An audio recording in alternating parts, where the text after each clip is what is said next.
La Révolution française est l'un des événements les plus importants de l'histoire mondiale, qui a bouleversé non seulement la France, mais aussi l'ordre politique et social en Europe et dans le monde entier.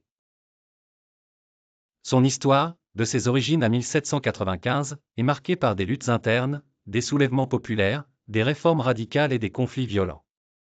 À la veille de la Révolution, la France était en crise. Le pays était gouverné par une monarchie absolue dirigée par Louis XVI, et la société était divisée en trois classes ou ordres, le clergé, la noblesse et le tiers-état, qui comprenaient les bourgeois, les artisans, les paysans et les sans-culottes. Le tiers-état, qui représentait la grande majorité de la population, était lourdement taxé, tandis que la noblesse et le clergé bénéficiaient de privilèges fiscaux. Les inégalités sociales, combinées à une crise économique aggravée par les dettes accumulées à cause des guerres, notamment la participation à la guerre d'indépendance américaine, ont alimenté le mécontentement populaire. Le 5 mai 1789, Louis XVI convoque les États généraux pour tenter de résoudre la crise financière. Cependant, le tiers-État, frustré par son manque de pouvoir politique, se déclare Assemblée nationale et jure de ne pas se séparer avant d'avoir rédigé une constitution. C'est le début d'une série d'événements qui déclenchera la Révolution. Le 14 juillet 1789, les Parisiens prennent d'assaut la Bastille, une prison royale symbolisant l'oppression de la monarchie. Cet événement marquant devient le symbole de la Révolution et entraîne des soulèvements dans toute la France.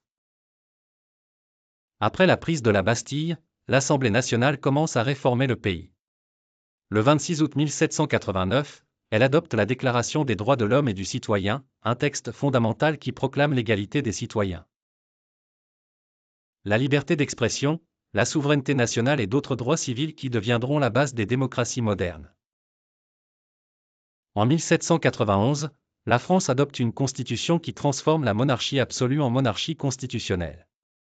Cependant, Louis XVI perd rapidement la confiance du peuple, surtout après sa tentative de fuite à Varennes en juin 1791, perçue comme une trahison. En avril 1792, la France entre en guerre contre l'Autriche et la Prusse, deux monarchies étrangères inquiètes des répercussions de la Révolution dans leur propre territoire. Cette guerre met encore plus de pression sur le gouvernement révolutionnaire. Le 10 août 1792, une insurrection populaire envahit le palais des Tuileries, et Louis XVI est arrêté. La monarchie est abolie le 21 septembre 1792, et la République est proclamée. Après la chute de la monarchie, la situation en France devient chaotique. Le pays est attaqué de toutes parts par des armées étrangères, tandis qu'en interne, la Révolution est menacée par des divisions politiques et des insurrections royalistes. En janvier 1793, Louis XVI est jugé pour trahison et exécuté par guillotine.